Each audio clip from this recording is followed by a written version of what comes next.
نحمدہ و نصلی علی رسولہ الکریم اما بعد السلام علیکم ورحمۃ اللہ وبرکاتہ۔ پیارے دوستو، امید ہے کہ آپ خیر وافیت کے ساتھ اچھی زندگی جی رہے ہوں گے۔ آج ہم بات کرتے ہیں توبہ کے متعلق۔ توبہ انسان کے لیے اس دنیا میں اللہ تعالیٰ کی بہت بڑی نعمت ہے۔ قرآن پاک میں اللہ تعالیٰ نے اپنے گناہگار بندوں سے خطاب فرمایا ہے عجیب و غریب الفاظ میں۔ ایک جگہ پر فرماتے ہیں قُلْ يَا عِبَادِيَ الَّذِينَ أَسْرَفُوا عَلَىٰ أَنفُسِهِمْ لَا تَقْنَطُوا مِن رَحْمَتِ اللَّهِ۔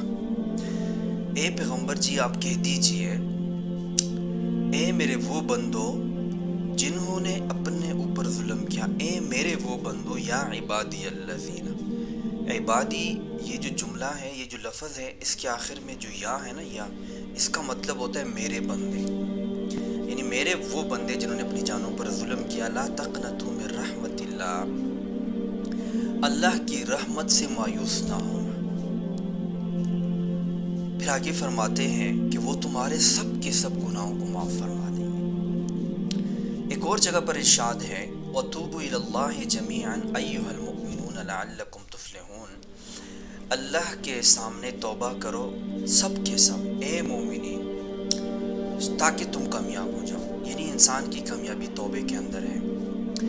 آپ صلی اللہ علیہ وسلم کا ارشاد مبارک ہے توبوا الی اللہ قبل ان تموتوا، اللہ کے سامنے توبہ کرو مرنے سے پہلے، کیونکہ جب موت کے اثرات شروع ہو جائیں نا تو پھر توبہ قبول نہیں ہوتا۔ یاد رکھیں، جب موت کا فرشتہ نظر آنے لگے پھر توبہ قبول نہیں ہوتا۔ اللہ نہ کرے کسی کے ساتھ ایسا ہو۔ انشاءاللہ مسلمان کو اللہ تعالیٰ توبے کی توفیق دیں گے۔ توبے کا مطلب یہ ہے گناہ کو چھوڑنا اور اس پر پیشمان ہونا، اور ہمیشہ ہمیشہ کے لیے اس کو ترک کرنے کا عزم کرنا، پکا ارادہ کرنا کہ یہ گناہ میں آئندہ کے لیے نہیں کروں گا۔ اب گناہ تو یہ ہوتے، کچھ کام ہوتے گناہ کے کام، جیسے چوری ہو گیا، قتل وغیرہ، یہ جتنے بھی ہیں نا سارے گناہ کے کام میں آتے ہیں۔ اب اس سے گناہ توبہ کرنا یہ بھی ٹھیک ہے، یہ بھی گناہ ہے۔ اب نماز چھوڑنا یہ بھی گناہ ہے۔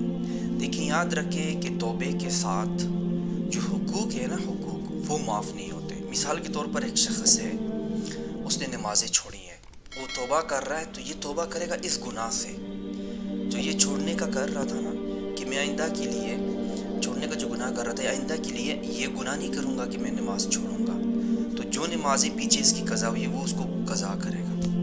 اب جو حقوق العباد ہے وہ بھی توبے سے معاف نہیں ہوتے۔ ہاں، جس کا حق مارا ہے، یہ جو اس نے گناہ کیا ہے، یہ اللہ تعالیٰ معاف فرما دیں گے۔ پھر وہ جب اس کو وہ حق واپس کر دے گا، خواہ اس کا حق اس نے مارا ہے مالی حق ہے، یا اس کو ہاتھ سے کوئی تکلیف پہنچائی ہے، زبان سے کوئی تکلیف پہنچائی ہے، جا کے وہ اس سے معافی مانگے۔ جب وہ معاف کرے گا تو اس کو گناہ مکمل طور پر معاف ہو جائے گا۔ اسی طرح ایک شخص ہے، اس پر حج فرض ہے اور وہ حج کو مؤخر کر رہا ہے، نہیں کر رہا، وہ حج کر سکتا ہے، تو یہ توبہ کرے گا، اپنے اس گناہ سے توبہ کرے گا، یہ جو مؤخر کرنا ہے اور یہ جو لاپرواہی، یہ جو غفلت ہے، اس کی گناہ توبہ کرے گا اور اپنا حج ادا کرے گا، تب جا کے اس کا گناہ مکمل طور پر معاف ہو جائے گا۔ اور آخری بات میرے عزیز بھائیو، یہ سمجھ لو، گناہ کرنے کے بعد دوبارہ اس گناہ کا ذکر نہ کریں، کوئی بھی گناہ، کیونکہ جب ہمیں ایک دفعہ اصولی بات معلوم ہوئی کہ گناہ توبے سے معاف ہو جاتے ہیں، یعنی اللہ تعالیٰ اس کو معاف کر دیتے ہیں، تو دوبارہ اس کو یاد کرنا اور دوبارہ اس کو دہرانا اور دوبارہ اس کا ذکر کرنا، اس کی کیا ضرورت ہے؟ آپ صلی اللہ علیہ وسلم فرماتے ہیں نا، جیسا کہ حدیث میں آتے ہیں التائب من الذنب کمن لا ذنب لہ، کہ گناہ سے توبہ کرنے والا ایسا ہے جس کا اس کو گناہ ہے نہیں۔ تو اس گناہ کو، اس سے توبہ کرنے کے بعد اس کو چھوڑ دیں، اس کا ذکر ہی نہ کریں، بلکہ میں تو یہ کہتا ہوں کہ اس پر پریشان ہونے کی ضرورت ہی نہیں ہے، اس پر پریشان ہی نہ ہو۔ ہاں، اللہ کے سامنے ویسے انسان توبہ کرے گناہوں سے، اللہ کے سامنے روئے، اللہ میں بہت گناہ گار انسان ہوں، مجھ سے گناہ ہے، میں خطا کار ہوں، لیکن اس کی وجہ سے مایوس ہونا کہ پتہ نہیں وہ گناہ معاف ہوا ہوگا یا نہیں معاف ہوا ہوگا، یہ بری بات ہے۔ کبھی بھی ہرگز یہ نہ سوچیں. ایک دفعہ اللہ تعالیٰ نے فرمایا یغفر الذنوب جميعا انہ هو الغفور الرحیم، وہ معاف فرما دیں گے. لا تقنطوا من رحمت اللہ، اللہ کی رحمت بہت بڑی ہے. وہ کیوں معاف نہیں کریں گے؟ جب آپ نے سارے جو کوائف تھے وہ پورے کر لیے، توبہ بھی کر لیا، وہ کام دوبارہ کر بھی نہیں رہے، اور تیسری بات یہ کہ وہ حقوق بھی آپ نے پورے کر دیے، تو بس اللہ تعالیٰ سے امید رکھیں اللہ تعالیٰ آپ کو معاف کر دیں. وآخر دعوانا الحمد للہ رب العالمین.